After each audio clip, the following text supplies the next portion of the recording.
BGMC. The biblical truth lives here.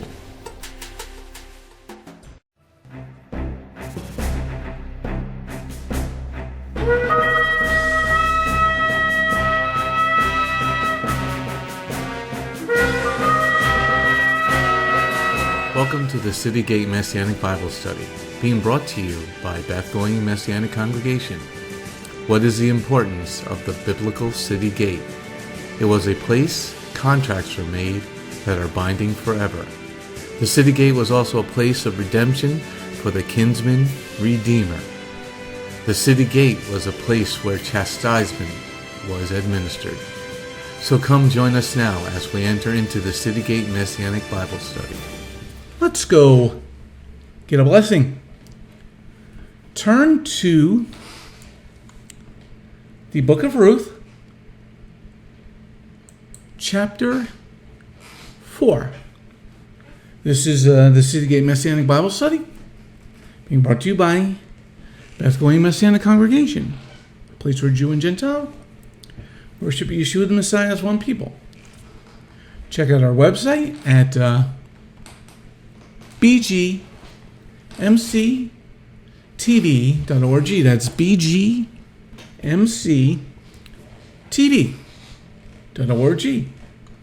If you've missed any part of our study, this is part number 14.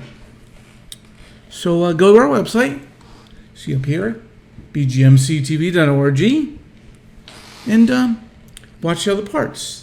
If you would like a copy of the PowerPoint, it's almost 200 slides already.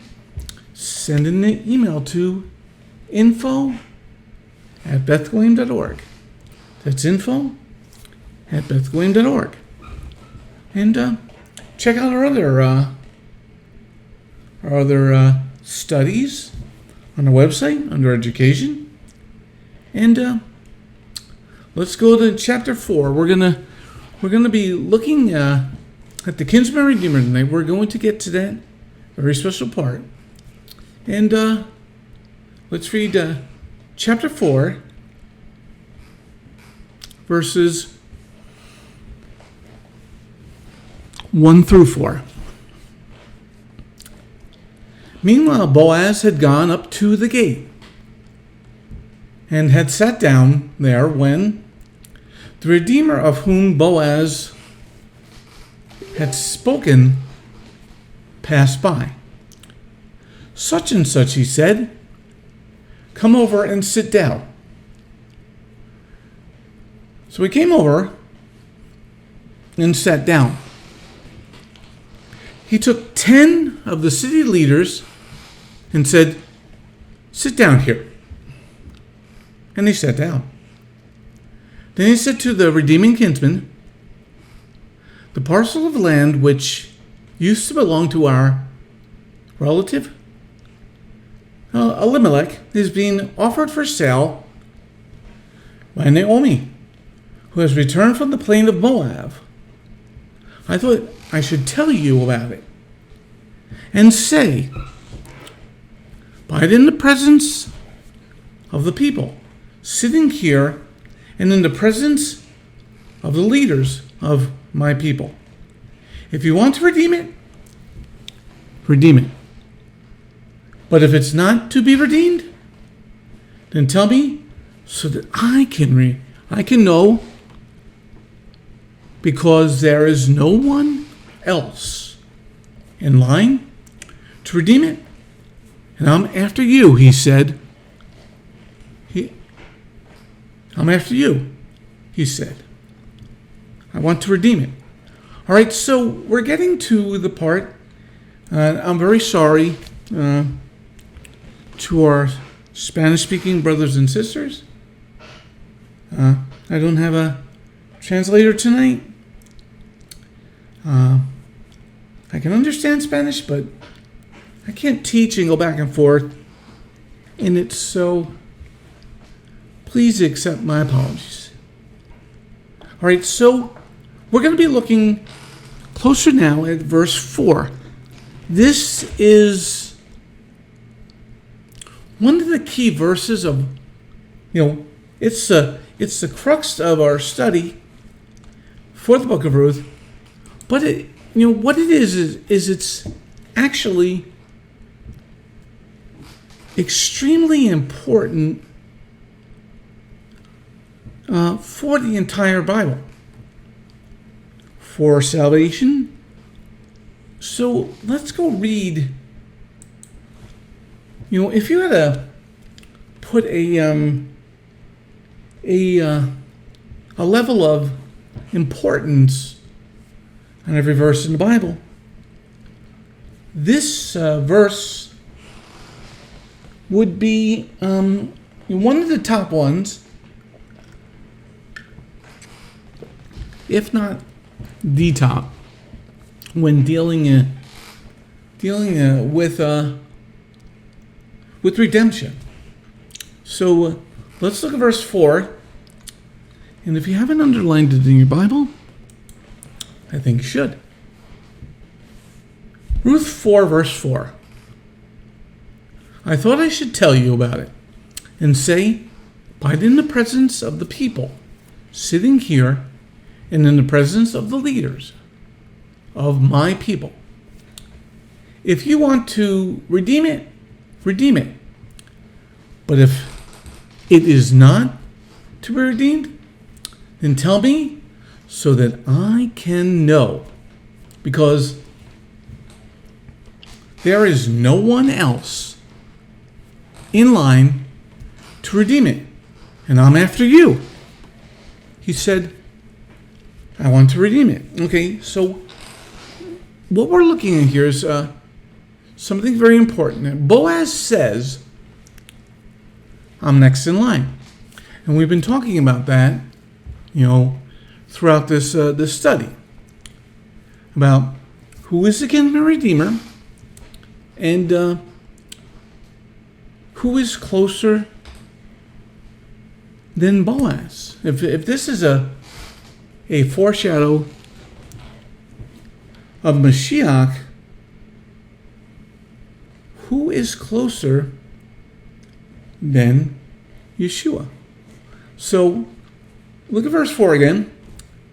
I thought I should tell you about it and say, abide in the presence of the people, sitting here and in the presence of the leaders of my people.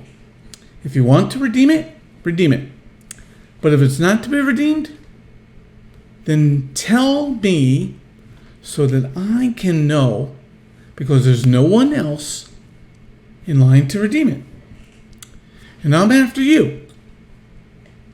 He said, that's the Redeemer. I want to redeem it. Or it could be, Boaz, but all right. So what we're seeing here, and this is important, Boaz is pressing the issue. He wants this to be resolved today. Is he going to redeem Ruth? Does he love Ruth? Is he going to marry Ruth? Is this the Redeemer who's closer? Does he love Ruth? Doesn't even know Ruth. Okay? So this is very important. Because is Yeshua our Redeemer? Yes. But then, if Yeshua is our Redeemer, who would be closer to us than Yeshua? And because Yeshua fits the criteria, right? He is a Hebrew. He's not a Catholic. He's not a Christian. He's a Jew, a Hebrew. Okay? So he says, I'm next in line. So that's something that we have to understand. That.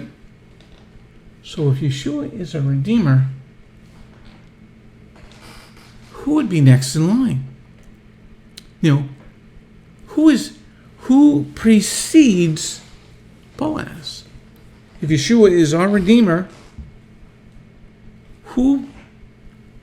who can redeem us besides Yeshua? Okay, so write that for your notes. It's very important.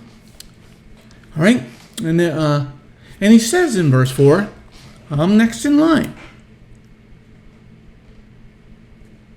So let's think about that for a second. We've been talking about it for a couple of weeks, and we're going to get to it today. Okay, so who could that be? Okay, the Redeemer who is closer than Boaz agrees to buy the property. Okay, so this guy agrees to buy the property. So, we've gone over for the last couple of weeks. We're not going to go back. I'm just going to touch on it for a second. The order of succession. Okay, the first person would be a brother of Elimelekh, a brother of Machlon Chilion. Okay, well, those three men are dead. Those three men are dead. So, then we go to the father's brother, Elimelech's brothers. And, this was ancient Israel. Unlike today, in most families have one, two, but in ancient Israel's time, families were much larger. So, did Elimelekh have a brother? That would be the uncle of Machlon and Chilion, the brother to Elimelekh. Right? So that's what we need to look at, because who is this guy? And the reason we're looking at this and why it's important for us is who is closer to us than Yeshua. Okay?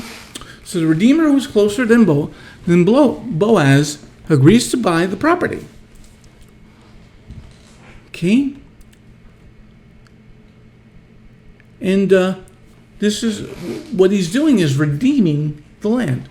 So hold your place in Ruth 4 and go back to Shemot, Exodus 6, verse 6. Shemot, Exodus 6, verse 6. And if you're liking this study, hit the thumbs up. Subscribe to our pages, or so that anytime we put the video up, you'll get a notification. On Vimeo, rumble.com/BGMC TV, and subscribe to our page. Hit the thumbs up. youtube.com/BGMC TV. All right, so we're in Exodus, Shemot 6:6. Therefore say to the people of Israel, I am Jehovah. I will free you from the forced labor of the Egyptians, rescue you from their oppression, and redeem you with an outstretched arm and with great judgments. So, we're reading this, and this is a very interesting passage, because Jehovah, the Eternal One, says, I'm going to redeem you. So, is this correct? Is this the same? Redeeming the nation, redeeming the people? Is this the same as what Boaz is doing? Is Jehovah closer to us than God the Father? Than Boaz? Or does the Redeemer have to be? does the Redeemer have to be a person? Boaz, he's talking to a person. All right, so let's see what we got here. Let's go back to Ruth 4, verse 4. I thought I should tell you about it and say, by it in the presence of the people sitting here, and in the presence of the leaders of my people. If you want to redeem it, redeem it. But if not to be redeemed, then tell me so that I can know, because there is no one else in line to redeem it. And I'm after you. He said, I want to redeem it. So Boaz says he wants to redeem it. And the man is going to say he wants to redeem it.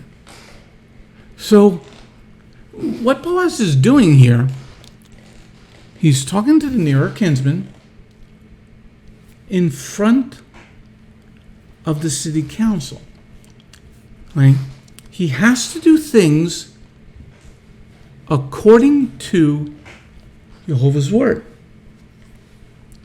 He has to follow the law. And, for us to be redeemed by Messiah Yeshua, our Messiah, had to do the same thing. Yeshua has to follow his Father's law. For without it, we are nothing. Without, if you say the law is done, well, you're toilet tissue. You don't understand what's going on. We always need to follow God's law. Because Malachi 3:6 says Jehovah says he doesn't change. The Father doesn't change. Yeshua says in Matthew 5:18 that not one jot or tittle will be lost from the law till heaven and earth pass away. Hebrews 13, it says Yeshua is the same yesterday, today, and forever. So we got to follow the law to find out why Yeshua did what he did and why Boaz is doing what he's doing. Because without this, if you don't get redeemed, as we saw in Exodus Shemot 6:6, see here, Jehovah said, I'm going to redeem you with an outstretched arm and with great judgments. If you don't get redeemed, you stay as a slave to the devil. Now, I don't think anybody wants to be a slave to the devil. All right, so we go back to this. Let me bring that back up.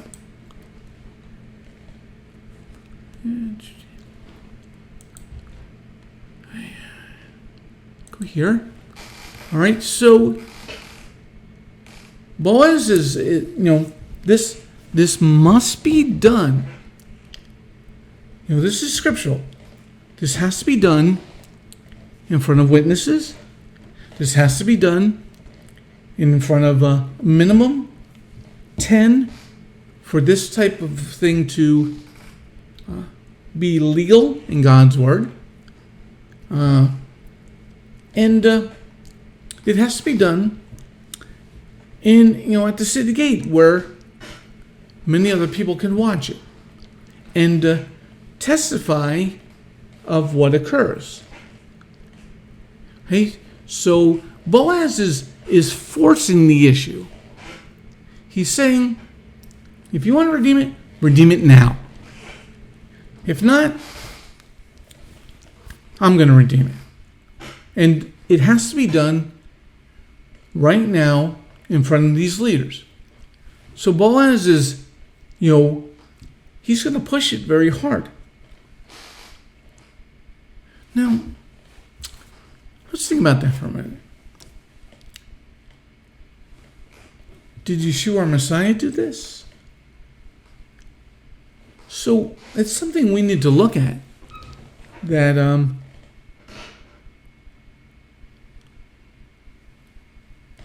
Boaz is going to push the leader. He's going to say he wants it done now. And so he has this discussion in front of men who fear God, men who follow the law. And he's telling the man he called such and such, in verse number 1, he's saying, You're the closer redeemer, but if you don't make a decision today, I'm gonna take the land and Ruth. Okay, so, but what he starts out with is something very interesting. Look at this very interesting thought. He uses business language. He uses business language. That seems a little strange, but let's look at it. Let's look at it for a second. Let's look at the business language that he uses, because it's very cut and dry. There's no emotion.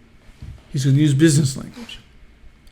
Because what he's doing is actually a business deal. I know many people in Western culture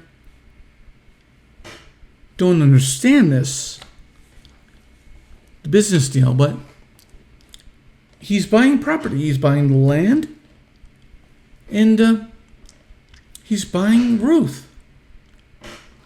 So look at this. Well, let me explain that in a second. In our culture, whatever that culture is anymore, in American culture, if you told a woman, my property, she, in many regards, would not go along with that. Okay? She would not go along with that. Because she would say, I'm not property. But biblically, the man is the head of the house. And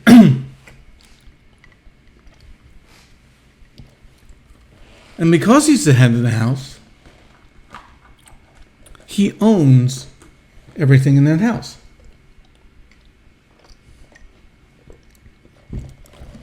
If he's a godly man. And,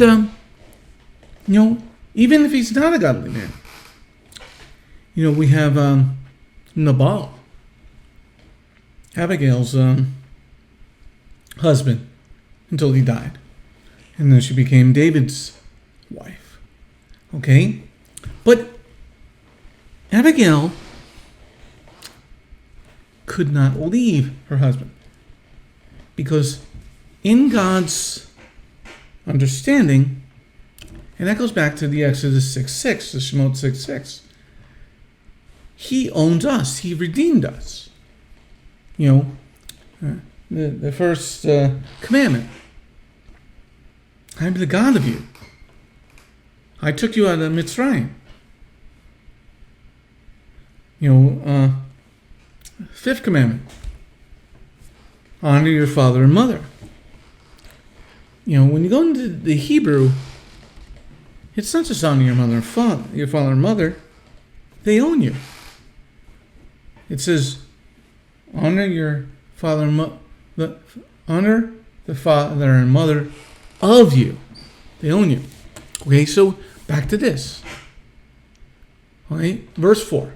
I thought I should tell you about it and say, buy it in the presence of the people, sitting here and in the presence of the leaders of my people. If you want to redeem it, redeem it. But if it's not to be redeemed, then tell me so that I can know, because there is no one else in line to redeem it. I'm after you, he said. I want to redeem it. Okay, so he's saying redeem it, fulfill the contract today, and then you're gonna obtain Ruth, and well, he's not putting Ruth forward yet. He's really pointing to the land, and we'll see something in a minute. Okay, so he's using transitional language. Buy it. She's selling it. It's a deal. It's right. So there's only one thing of understanding of buying it. There's no other business reference. Okay, so he himself wants to redeem it. Boaz is also saying, if you don't want it, I want it. So what he's doing is forcing the issue for this blessing. Okay, let's go on to the next slide. Right, so this person is called, the other person, ahead of Boaz is called the nearer redeemer.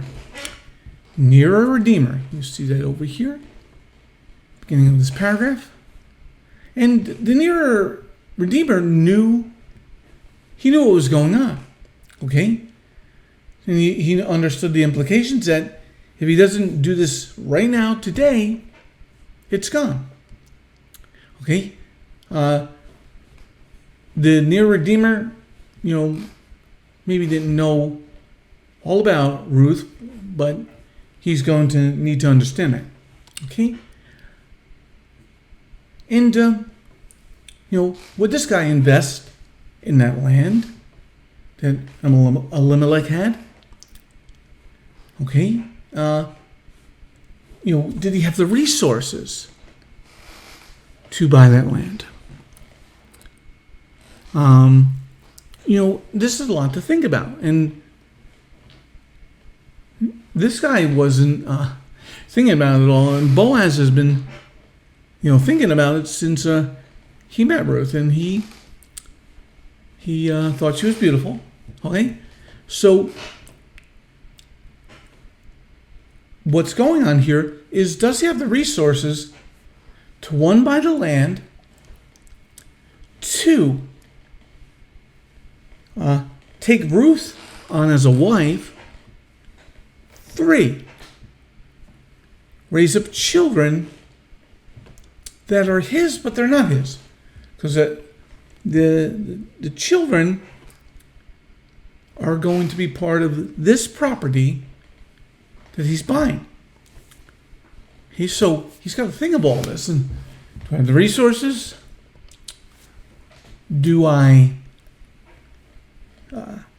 Can I take another wife?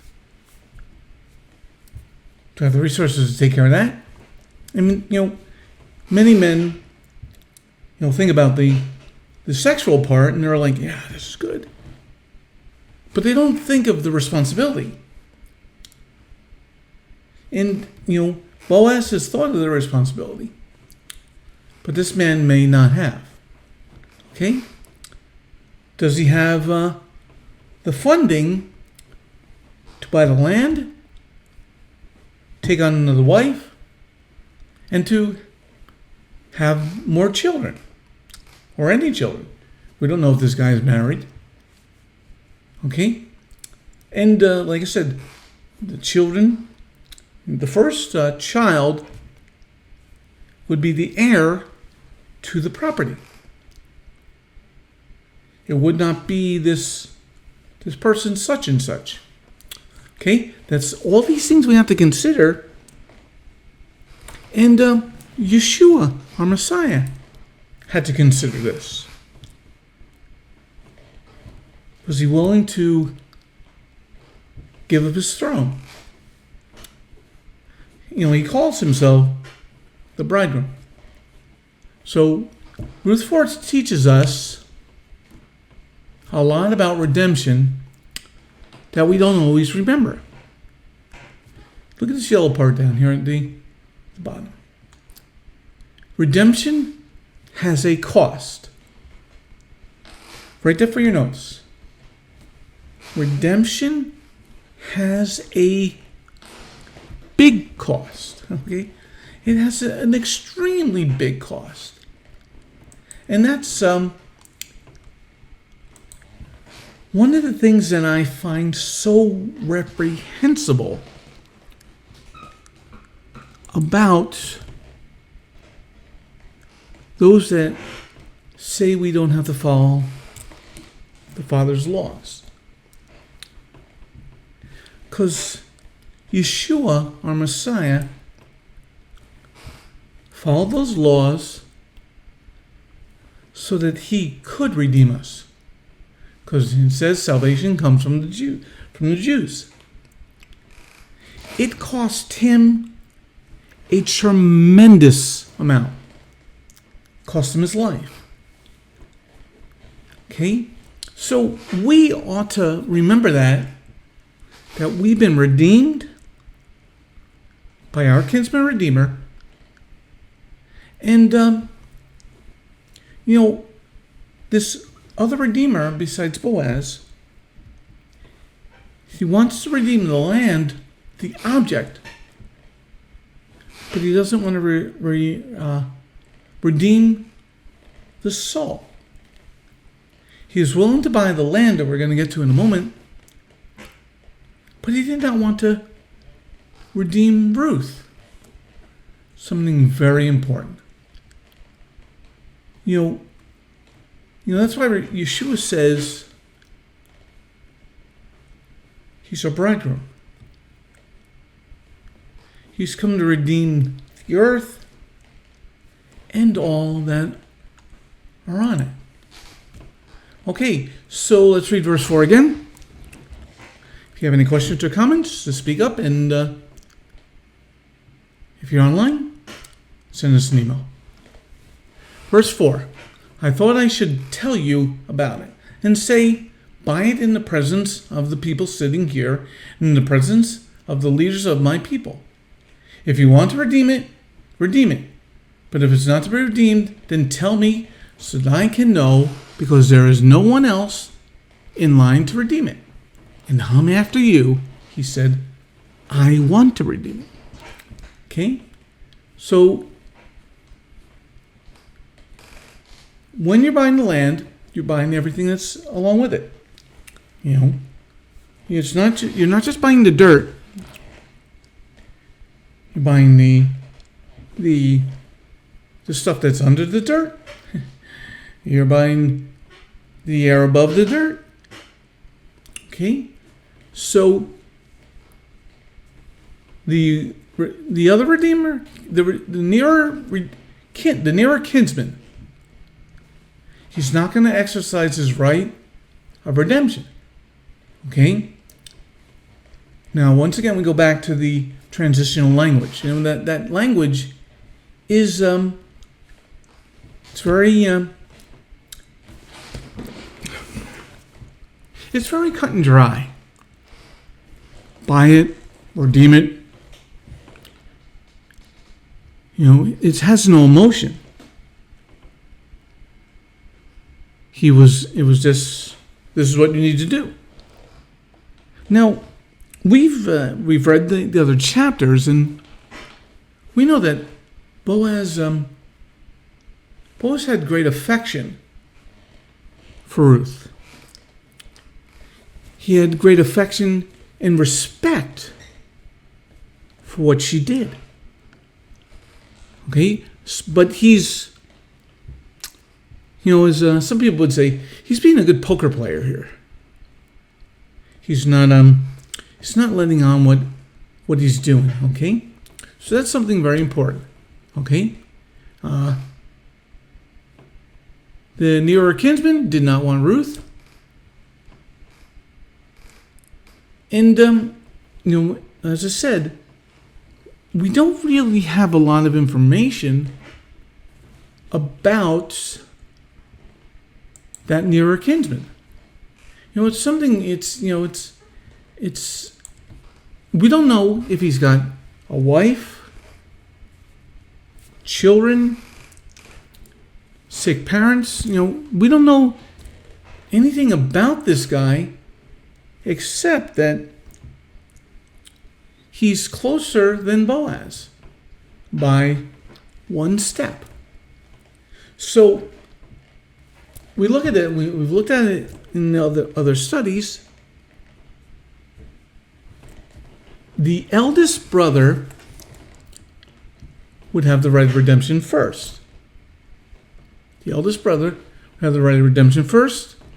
When we move to the next layer, the brother of the father, the eldest brother, would have that right of redemption. And down the line to the youngest brother. So, what is going on here in verse number 4 is what Yeshua spoke about in Luke 14, verse 28.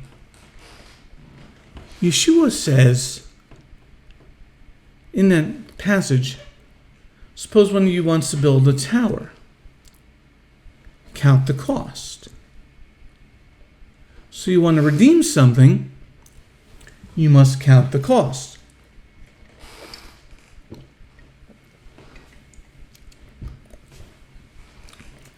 Think of what Yeshua thought about for each one of us. And, that's why I find so offensive that the Christians, and sadly, many Messianics say, we don't have to follow the law anymore. It's so sad because Yeshua counted the cost before he left heaven and his throne. And that's what he was saying in Luke 14, verse 28.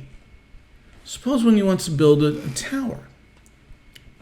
So this nearer kinsman is counting the cost.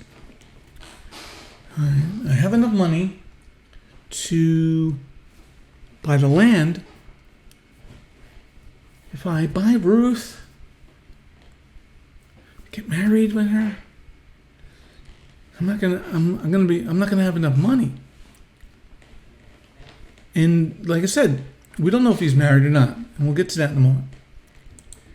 Okay, next slide. All right. Now, other topics that we need to consider, because we've looked at the nearer kinsman. Who is this unnamed servant? Now, there's three topics we need to look at here. The nearer kinsman, the unnamed servant, and the law of the Levirate marriage. The nearer kinsman, I said, he wants to redeem the land, but not the people.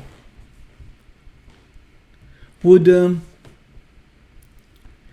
our Father in heaven want to redeem the land, but not the people? No.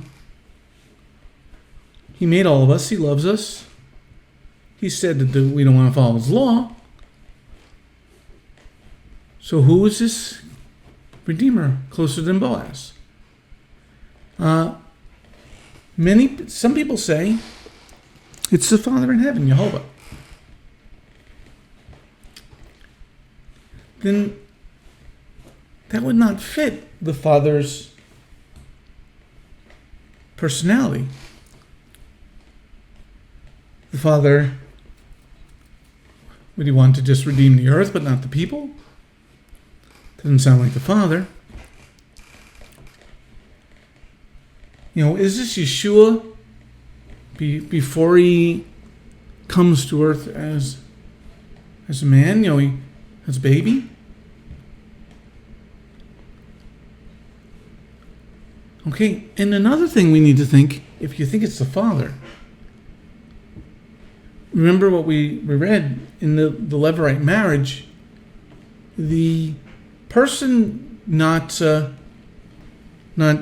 redeeming, not doing what they're supposed to do as the next in line, gets their shoe pulled off And the woman spits in the man's face, and that person gets a real bad reputation. So this could not be the father.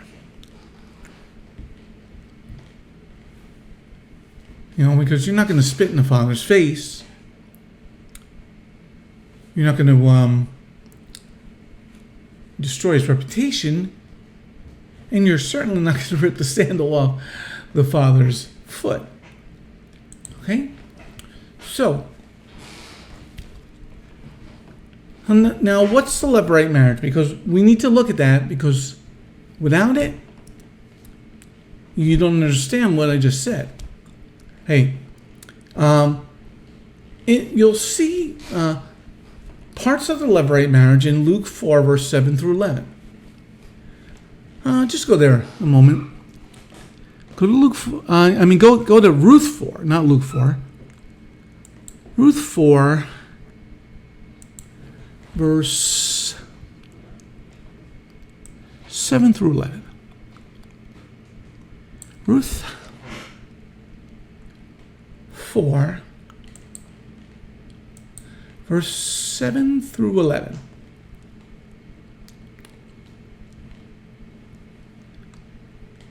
Okay, let's read it. Let me bring it up on the screen for you. Sword. All right. Let me do this so it's easier to see it.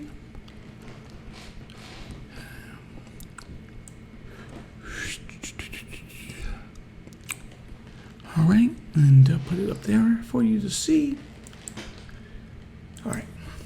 Ruth 4, 7 through 11, the highlighted sections. It states, in the past, this is what was done in Israel to validate all transactions involving redemption and exchange. A man took off his shoe and gave it to the other party. This was a form of attestation in Israel. So the Redeemer said to Boaz, buy it for yourself. He took off his shoe. Boaz addressed the leaders and all the people, you are witnesses today that I am purchasing from Naomi all that belonged to Elimelekh and all that belonged to Kilion and Mechlon. I am also acquiring as my wife, Ruth, the woman from Moab, the wife of Mechlon, in order to raise up in the name of the deceased an heir for his property, so that in the name of the deceased will not be cut off from the kinsman and from the gate of this place. You are witnesses today. All the people of the gate and the leaders said, we are witnesses. May Jehovah make the woman who has come into your house, like Rachel and Leah, who between them built up the house of Israel, do worthy deeds in Ephrat, become renowned in Bethlehem. Okay. So that's a portion of the Levirate marriage. Hey, now, you got to go back to Deuteronomy 25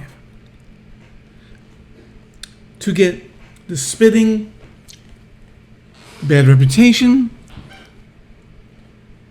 Okay, so what we have here in the Levirate marriage, we have number one. During this section that we just read in Ruth was not there. Okay?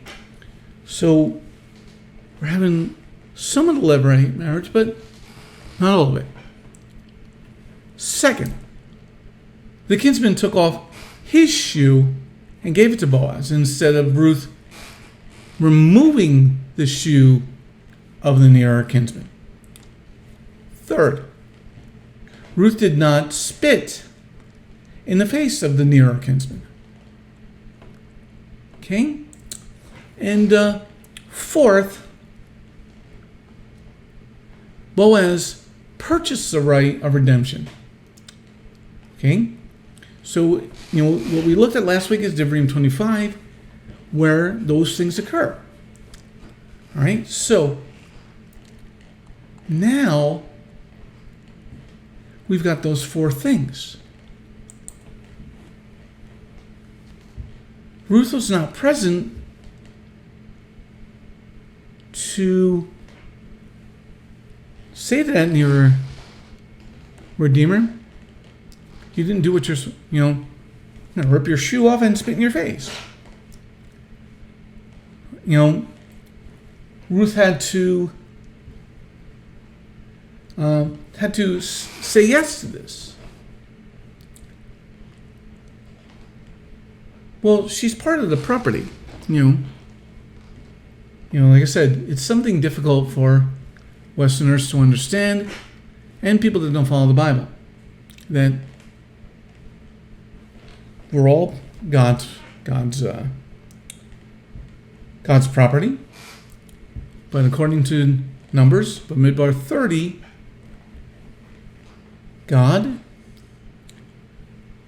the man who has man parts,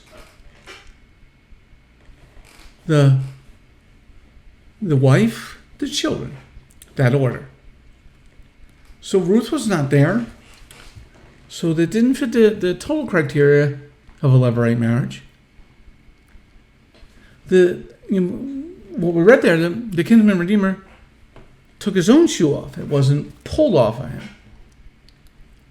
Third, Ruth was not there.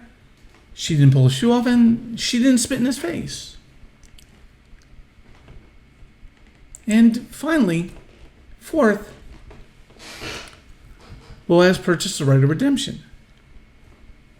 So we have a framework of the law of the Levirate marriage, but some of the things are not there because it's going amicable, but the nearer redeemer doesn't want to redeem it. Okay, so let's go on to verse 5 through 8 now. Then Boaz said, the same day you buy the field from Naomi, you must also buy Ruth, the woman from Moab.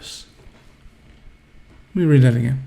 Then Boaz said, the same day you buy the field from Naomi, you must also buy Ruth, the woman from Moab, the wife of the deceased son, in order to raise up in the name of the deceased an heir for his property.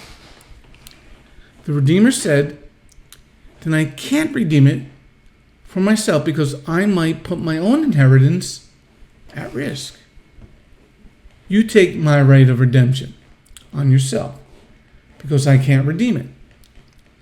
In the past, this is what was done in Israel to validate all transactions involving redemption and exchange. A man took off his shoe and gave it to the other party.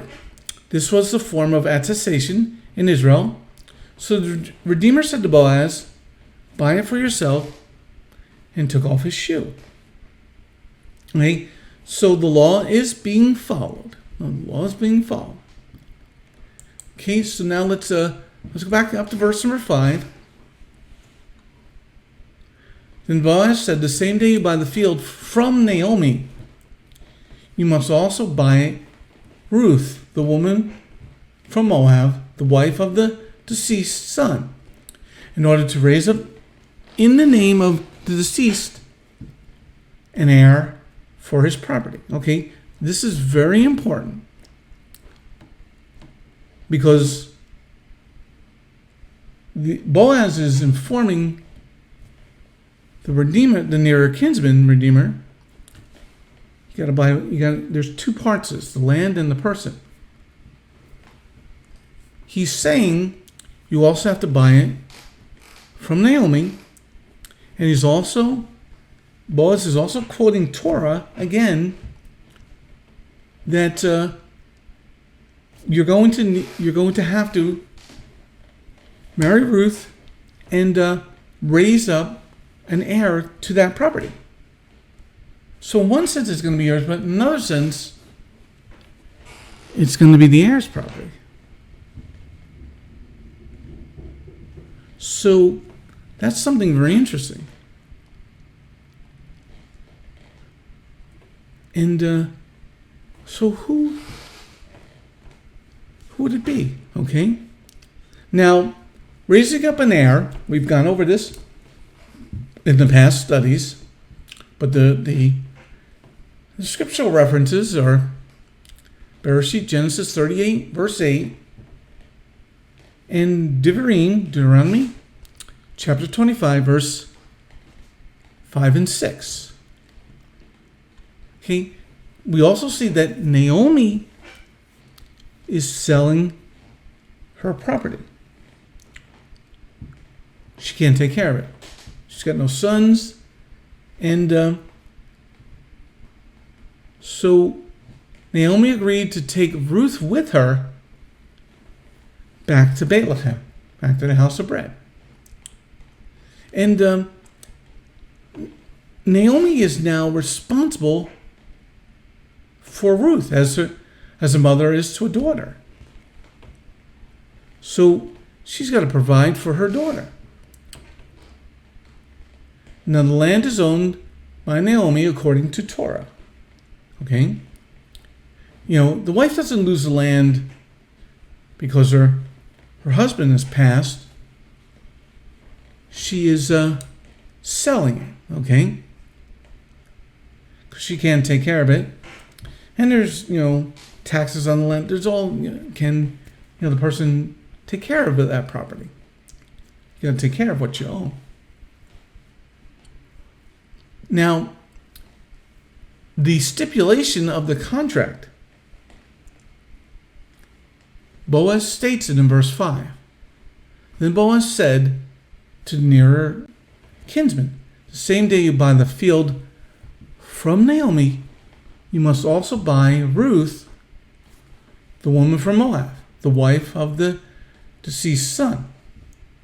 Okay, so the Redeemer is singing, the kinsman Redeemer is singing, might have enough money for her to buy the land, or maybe he doesn't. We're not told, but what he is being told in front of all the leaders, this contract, that you got to buy two things. So look at verse 5 one more time. Then Boaz said, the same day you buy the field from Naomi, you must also buy Ruth, the woman from Moab, the wife of the deceased son, in order to raise up in the name of the deceased an heir for his property. So you got to do two things. So Boaz is laying out the contract for this guy in front of leadership.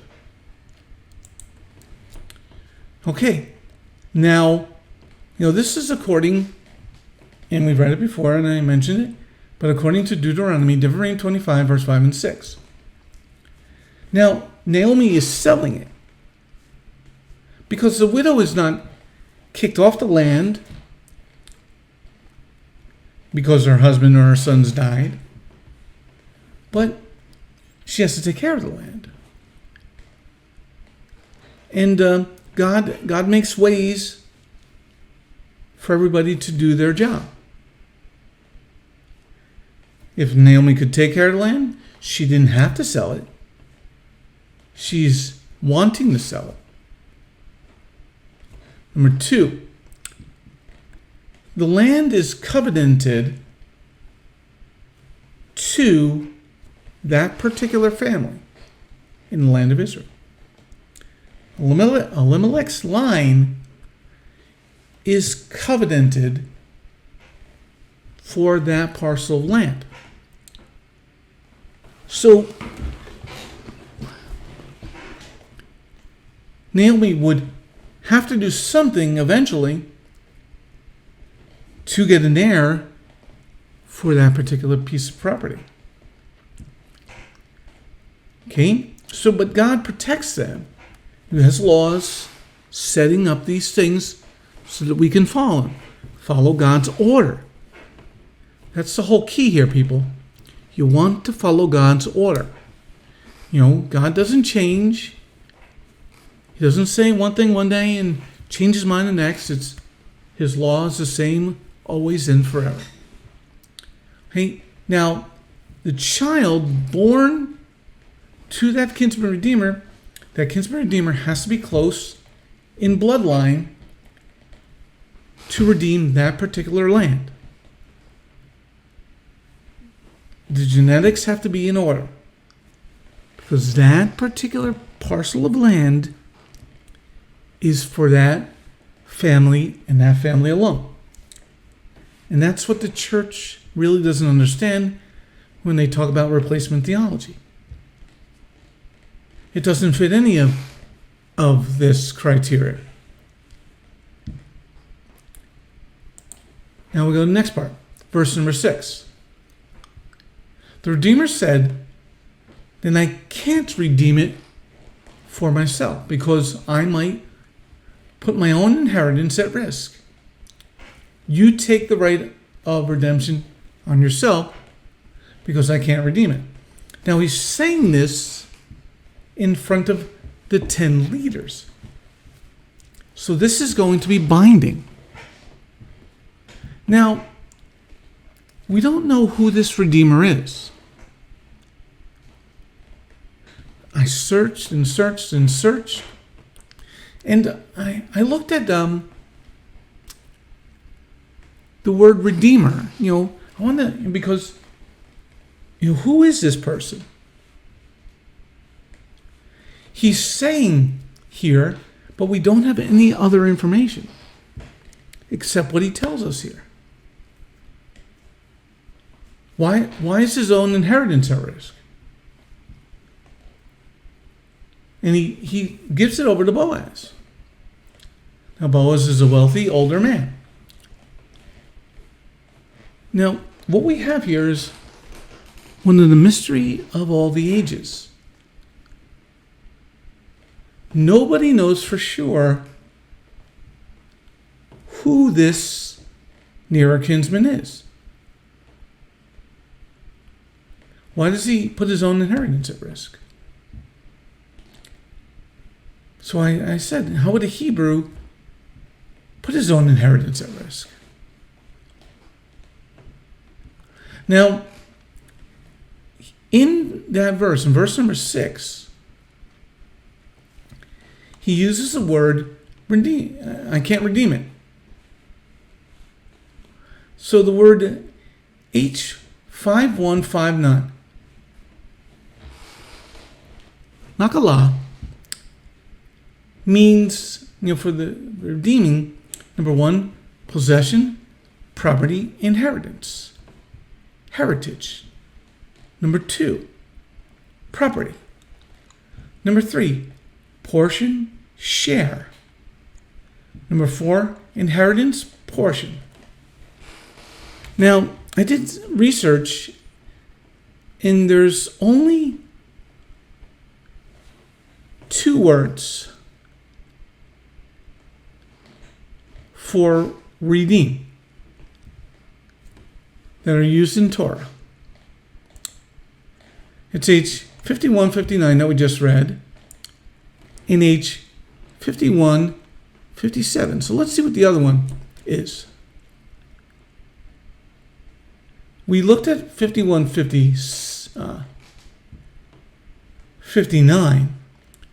So 5157 is not, 5159 was Nakalah, and 5157 is Nakal.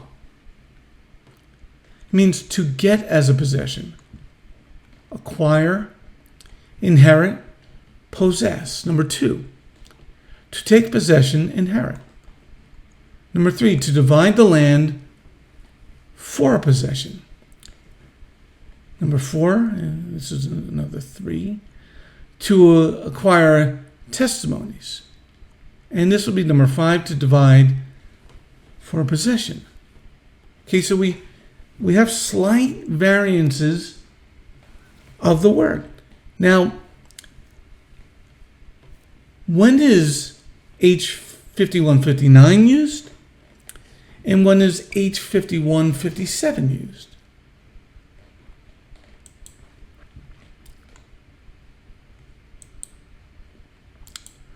Okay, let's see here.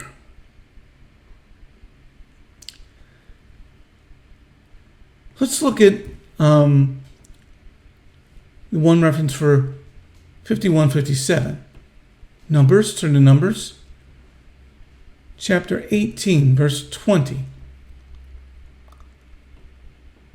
Jehovah said to Aaron, "You are not to have any inheritance or portion in the land. I am your portion and inheritance among the people of Israel." So that second word for an inheritance, for redemption, inheritance, it deals with the Levite, Aaron's line. But we know Elimelekh is not from Aaron's line. And then go down to verse 23. Only the Levite are to perform the service of the tent of meeting, and they will be responsible for whatever they do wrong. This is to be a permanent regulation through all your generations. They are to have no inheritance among the people of Israel. So this inheritance has to do with the priesthood.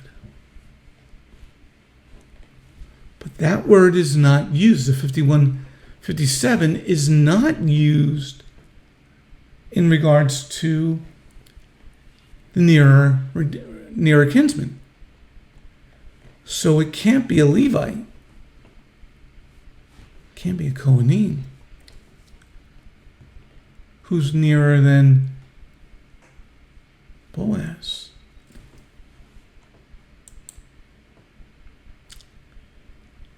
And we look also at verse 6 again, where, he says, I can't put my own inheritance at risk. So some of the scholars are saying, well, he's married. There is no biblical way to prove, no scriptural biblical way to prove he was married. So let's go to the first reference, the law first reference for this redemption. Go to Bereshit, Genesis 31, verse 14.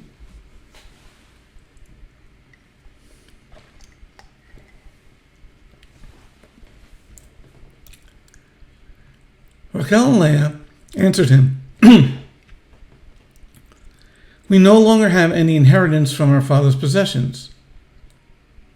Okay? They no longer have any inheritance.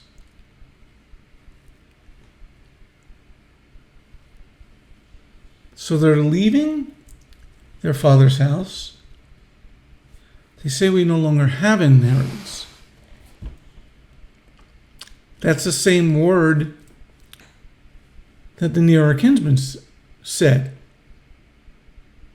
He said, I can't redeem it because He didn't say, I can't redeem it because I have a wife already. He didn't say that. He just said, I can't redeem it. Now, some of the scholars are saying he had a wife and this was called strife, and that's where we're getting this 51-59, because Rachel and Leah, and that's why Jehovah wrote, don't marry sisters, because there's going to be strife. And they were fighting between the children, as we know from Joseph. So I can see where they're going with it, but there's no proof scripturally for that. And you have to prove the word by the word. You can't put your opinion without scriptural proof.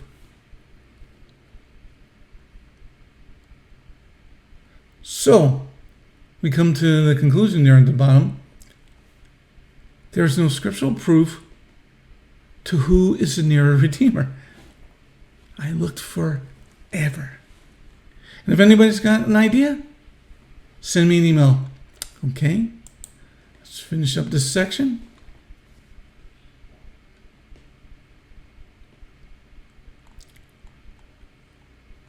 Verse 7. In the past, this is what was done in Israel to validate all transactions involving redemption. In exchange, a man took off his shoe and gave it to the other party.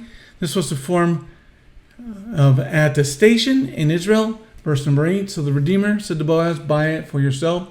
And he took off his shoe. So he's giving it over to Boaz.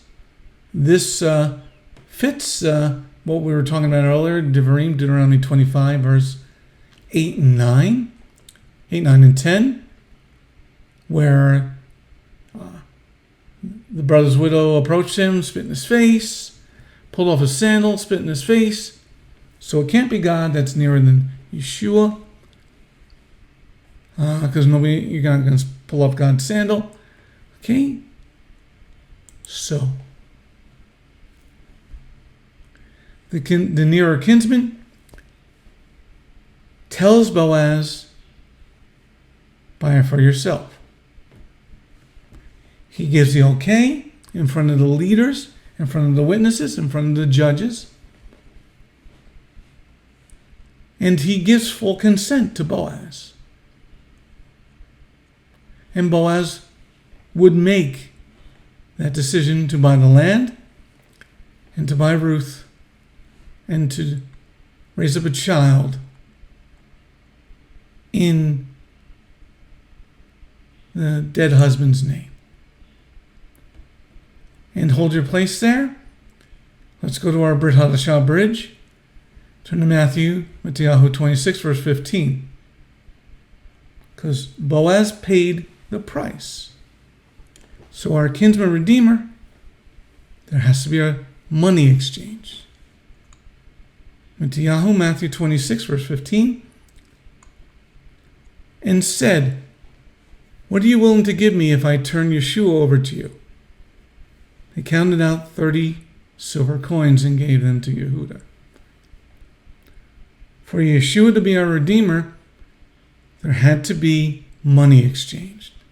Because Boaz, back in Ruth Chapter 4, would buy the land and buy Ruth. Redemption always has a great cost. The Egyptians, all the firstborn died. And another reference that we have in the Tanakh and the Torah for money being exchanged for a redeemer is in Bereshit 39, verse 1. Joseph was brought down to Egypt, bought him from the Ishmaelim. Potiphar paid money for Joseph. Joseph would be the redeemer, so money has to be exchanged. So that's where we're going to stop there. Any questions or comments? If none, if you have questions or comments on the web, send me an email. Let us close in some prayer. Thank you, Lord, for allowing your Son, Yeshua, to come to be our kinsman redeemer. Thank you, Yeshua, for doing your job and doing it well. May we live up to what it cost you. Your name is Yeshua. Everybody said, Amen. Shalom, everybody. Shalom, this is Messianic Rabbi Andrew Dinnerman. I would personally like to thank you for tuning in to the Remnant's Call each and every week. You can listen to the full message on our website, Bgmctv.org. If you have drawn closer to the King of Kings, learned more about Him today, we are blessed. If you are blessed by these messages, please consider a donation to our ministry. You can go to our website, bethgoyim.org. That's BETHGOYIM.org, and click on the donate button. You do not have to have a PayPal account to donate. All you need is a debit card. Once again, thank you very much for listening to The Remnant's Call.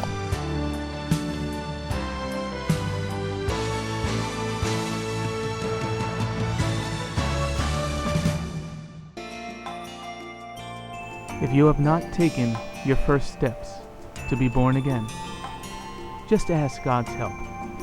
Remember, it's His loving grace that has come to find you. No one is worthy or able to reach God, but God can reach us, and He's reaching out to you now. Just open your heart and let Him in.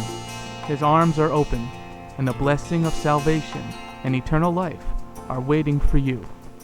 Don't let it wait any longer.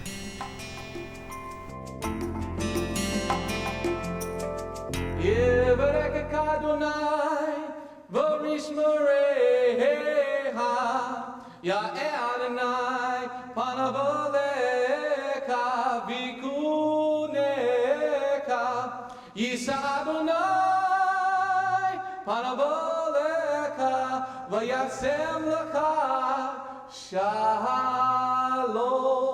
May the Lord bless you and keep you. May the Lord lift His face to shine upon you. May the Lord be gracious unto you and give you His shalom. Shalom. My name is Messianic Rabbi Andrew Dinnerman, and I invite you to come to visit our congregation. If you are in the tri-state area, come out and visit with us on Shabbat. We are a congregation of Jews and Gentiles, living as one in the Messiah Yeshua.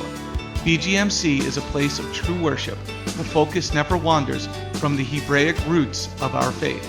That Goyim is rooted in the Word of God from Bereshit through to the book of Revelation. Messiah's strong words against man-made tradition are carefully recorded in Matthew 7.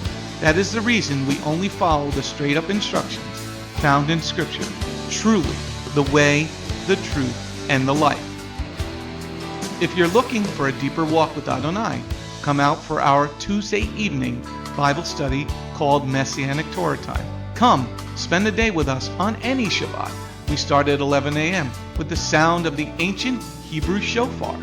Next, we offer our King praise and worship in English, Hebrew, and Spanish. After worship, we review the headlines in the previous week's news from around the globe, especially news from the Holy Land, Israel. We don't just list the news headlines as current events, but we comb through the scriptures, searching for clues to understand what they mean and then to help pinpoint prophetically our current position on Adonai's clock. After digesting all that modern information, we leave the world behind as we journey with our Adonai deep into His eternal Word, not with just one or two scriptures, but usually 7 or more scriptures. The spiritual nourishment and the richness of His kingdom become accessible to the ones who share this special time and seek them out. The day does not end there. Because Shabbat is so special to Him, there is always so much more that our King desires to share. So instead of separating and leaving, we stay together as a family for potluck lunch and an afternoon study of our King's Word. We close the Shabbat together with the reading of the new week's parashah. That's the Torah portion. Even after those blessings, many of us just can't get enough. So the members bring prepared homemade foods to share while we all enjoy an uplifting movie together. If all that information is not quite enough, you can check out our website where you will find over 200 video teachings and biblical holy day studies. Under Messianic Torah Time, the Hebrew Roots button, you'll discover free studies on many, many different topics, including PowerPoint slide presentations.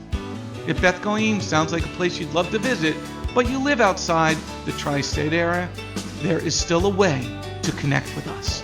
We stream live on the internet on Tuesday, Thursday, and Shabbat. The website is www.bethgoyim.org. That's BETHGOYIM.org. Our phone number is 973-338-7800 or 978-2-YESHUA. That's 978, the number 2, Yeshua. Shalom.